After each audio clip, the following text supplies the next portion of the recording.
Okay, just a quick video just to show you basically what you get with this quite large hub.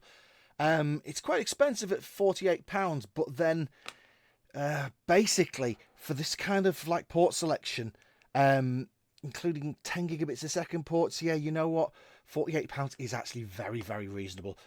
Bigger docks than this with a similar number of ports are going for the hundreds. So if this turns out to be good enough, and I'm going to do some benchmarks on all these data ports, so you'll see those screenshots down below and the and the results in the written review. But if it's as good as it promises to be, then this could actually be very, very reasonable.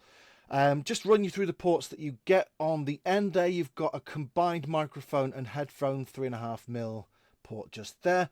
Power delivery just there. 2 USB 2.0 ports. These are just basically for your mouse, your keyboard, your low data transfer devices. 2 HDMI ports and a display port just there.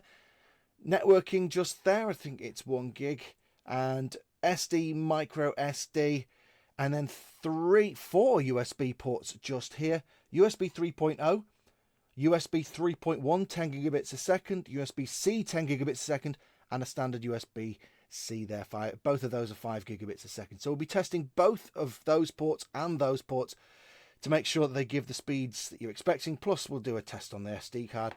And we'll do a network test as well. So loads to test. Just to finish off, give you some dimensions.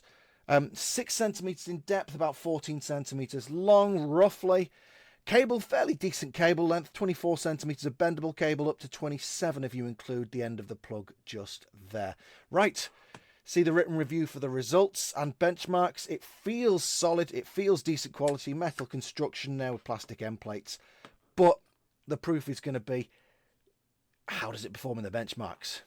This multi-dock that we brought for the company to use for our computers.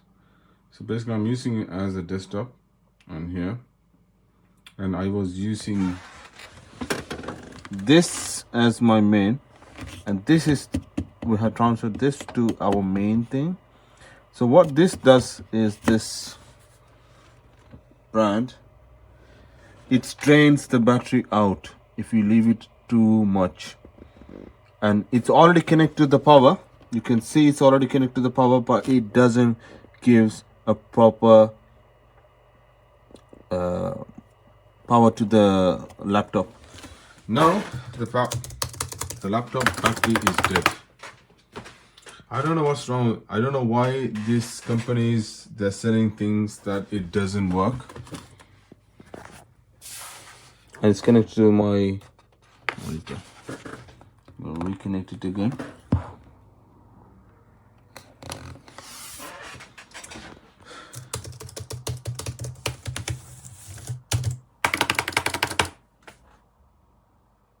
It's very bad product. I'm thinking of giving you one review, but it is not that great.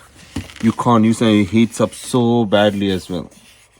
So if anyone is using this, so make sure you consider, look, the battery's dead. So I'll connect to the plug.